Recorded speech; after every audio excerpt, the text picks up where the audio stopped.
Great Wolf Lodge, and you can tell because the decor. Anyways, that's not important. What is important is we're talking about reviewing the spring trip of this year. 2 up headed north, and Jennifer's here, one of the key participants. Do you remember the off-roading that we had to do? Yes, I remember you almost throwing me off of the motorcycle and wanting to get off and walk because it was awful. It wasn't that bad. Do you remember getting lost despite having the GPS? No, I always feel like we're lost when we're out on the motorcycle because I don't know where we're going. Turning around wasn't a clue? Not really. Alright, good, just an adventure. Do you remember getting there a whole lot later than we planned on? No, we always get places a whole lot later than we plan on, so that was par for the course. Alright, why don't you go Magic Quest or something?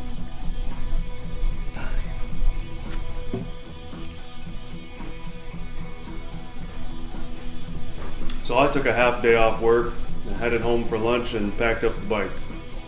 Alright, just about ready to begin spring trip 2018. Doing pretty much the same thing we've done the past couple of years, and the difficulty this time was kind of finding a new route to get up there. Instead of following William Murphy verbatim, we're just going to kind of wing it, kind of see some new areas that are close to some of his routes. But got all my stuff in a pile. Not all my stuff, I guess. I got more stuff to go gather. But let's finish lunch here. Get on the road. She's already on the road to meet her parents and drop off the kids, and then we'll be headed north a little bit earlier this year, so that'll be nice. I hope. She had her stuff in a sack, so just quick throw it in. I got everything loaded, including the socket wrench for the rear axle, just in case, and we headed to the rendezvous point.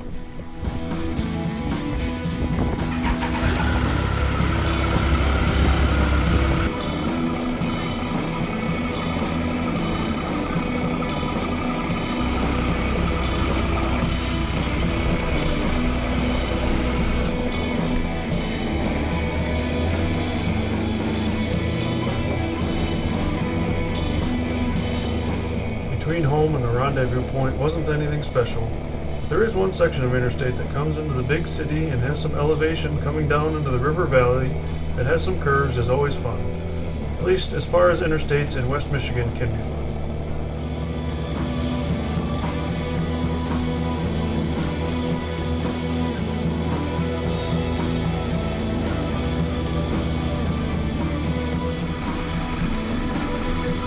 Jennifer was already there with her mother, just waiting for me to show up. Of course, Jennifer wasn't suited up yet, so there was some time to take care of that. Then there was some nature's call to tend to, so we went across the street for that. Not quite the quick start to the trip I was hoping for. We have done a very similar trip several years in a row now, usually left from either our house or my parents' house. This time we left from a park and ride that was quite a bit east of our house, which worked better for my mother-in-law taking care of the kids, but also got us to some interesting roads we don't usually travel on. We were on some great back roads close to home, really enjoying the light traffic and sunshine on a wonderful spring day. The trees were just starting to bud, and we even spotted trillium along the side of the road. Been on the bike for a whole 5 minutes. Are you tired yet? No, I'm not tired yet. Feeling pretty good. Quick geocache stop. Now a long ride.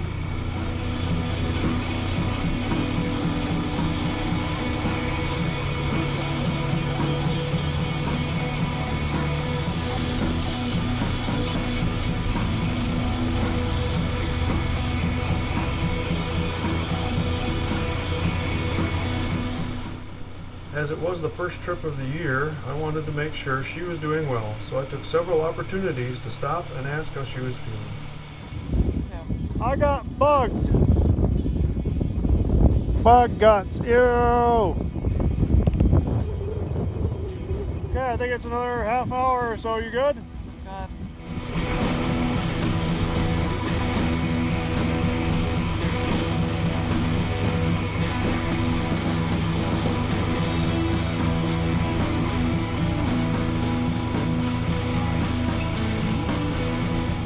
Coming into a somewhat familiar area, we found some more twisties, but had to abide by the slower speed limits of town. It really isn't much of a town, but a collection of summer cabins. I was able to navigate the rustic town, then we came to a unique feature, crossing the Hardy Dam. Apparently the Hardy Dam was under construction, so we hit our first traffic of the trip. After sitting and waiting for the one-lane road to be clear, we headed north onto some more great back roads, still enjoying the sunshine and fresh spring feel that you can only appreciate after months of dealing with winter and cabin fever.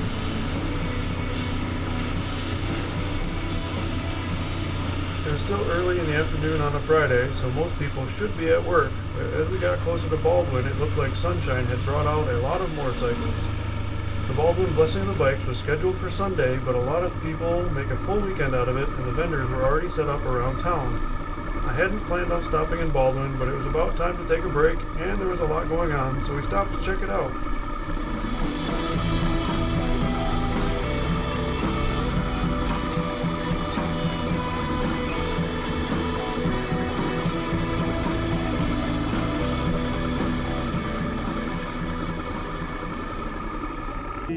Friday, even before 5 o'clock quitting time.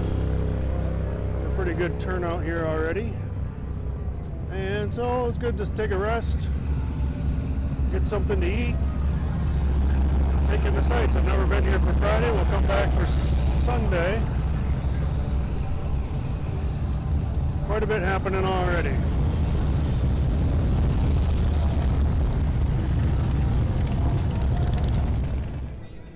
Never heard of that before. I'm gonna have to try it. Deep fried cupcake. She gave us 2 spoons. How romantic. It was peanut butter around a chocolate cupcake, deep fried, and then whipped cream and ice cream and diabetes in a bucket. What was your favorite part of the ride so far? All of the lilac bushes that smelled delicious. The stinky things? Not stinky. Fresh diabetes in our bellies. Now we're ready to go to find a geocache. It was a fun visit to Baldwin. There was a lot going on because of the Blessing weekend, but not too crazy yet. Oh, and Jennifer found this headscarf thing that she liked, and that was a nice find. But why bother mentioning that? Well, it becomes an important part of the story, so stay tuned.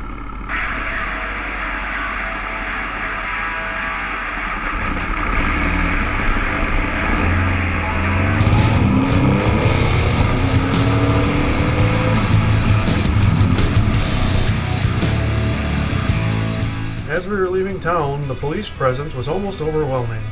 3 patrol cars within a few blocks? I understand the town is getting set up for a biker rally, but come on.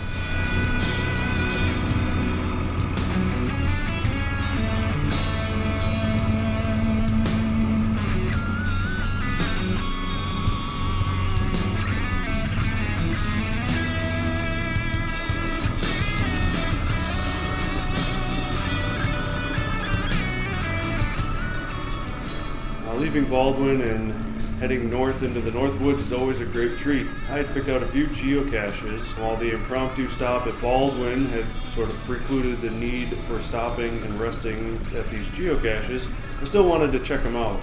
I knew there was some 2-tracking involved, and I'm not afraid of the dirt, but even though the Tiger is billed as an adventure bike, it got a little beyond my comfort level.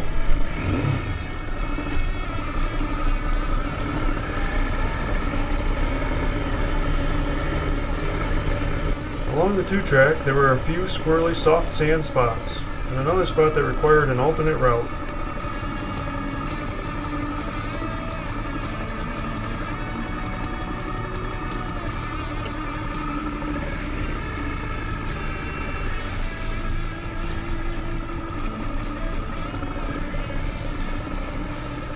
There were some rutted tracks and more soft sand. My skills weren't quite up to the task and we lost all forward momentum.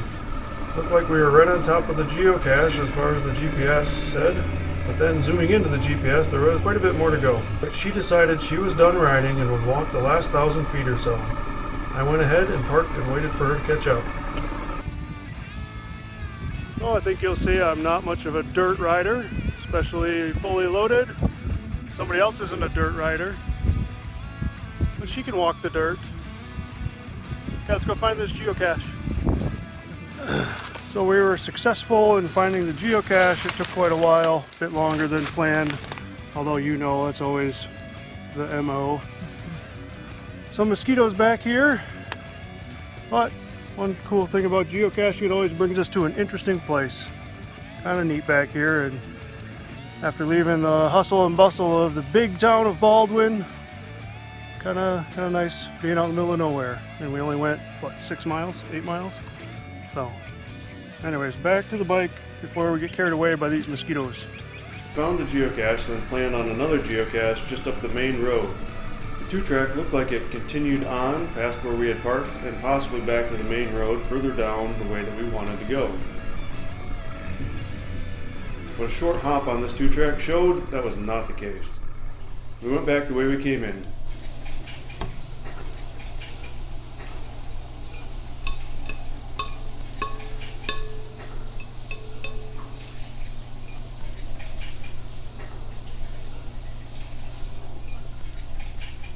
You're scrubbing in for surgery? What is you doing?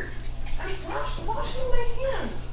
Seriously, you have to scrub for 20 seconds. Alright, and now you're gonna brush teeth, so Yes. I should stop recording and start again in an hour. 2 minutes. You're supposed to brush your teeth more. I was getting a bit more comfortable on the softer sand, but still not terribly excited about it.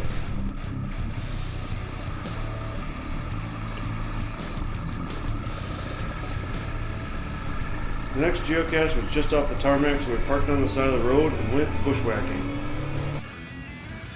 Okay, geocache, that's 1,000 feet off the road. They said it was pretty thick bushwhacking.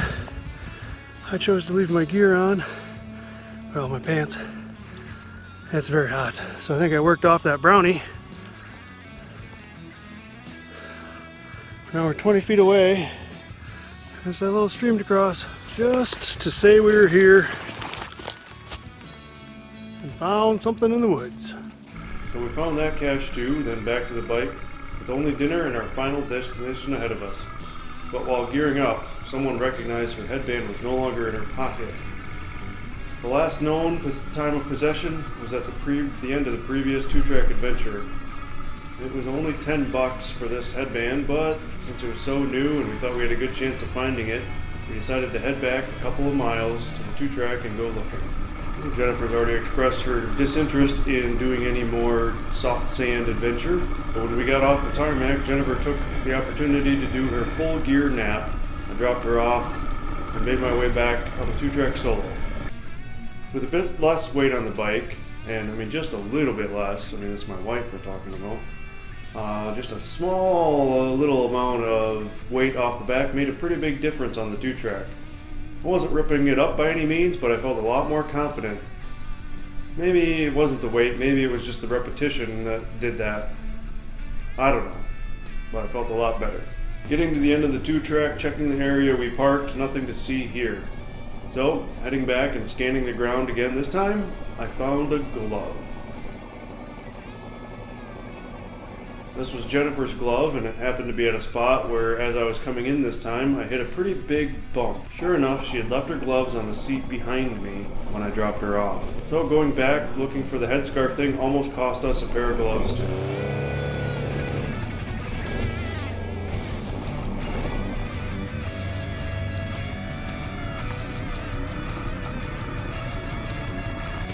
We gave up on the headscarf and we're headed north for real, but a bit behind schedule.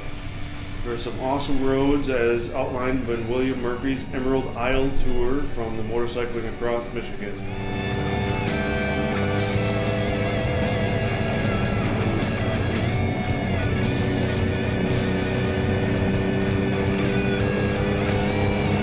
We are in the Great North Woods now, as shown by the local traffic. Getting cut off by a huge tractor hauling live trees is quite an experience. I suggest you try it. We weren't going to make it to our dinner destination during a dinner hour, so we called an audible and stopped in Manton. Last year or the year before, I don't remember, but we stopped in Manton almost for the same exact reason. We weren't going to make it to our planned destination. So this little town, we chose a different diner to check out.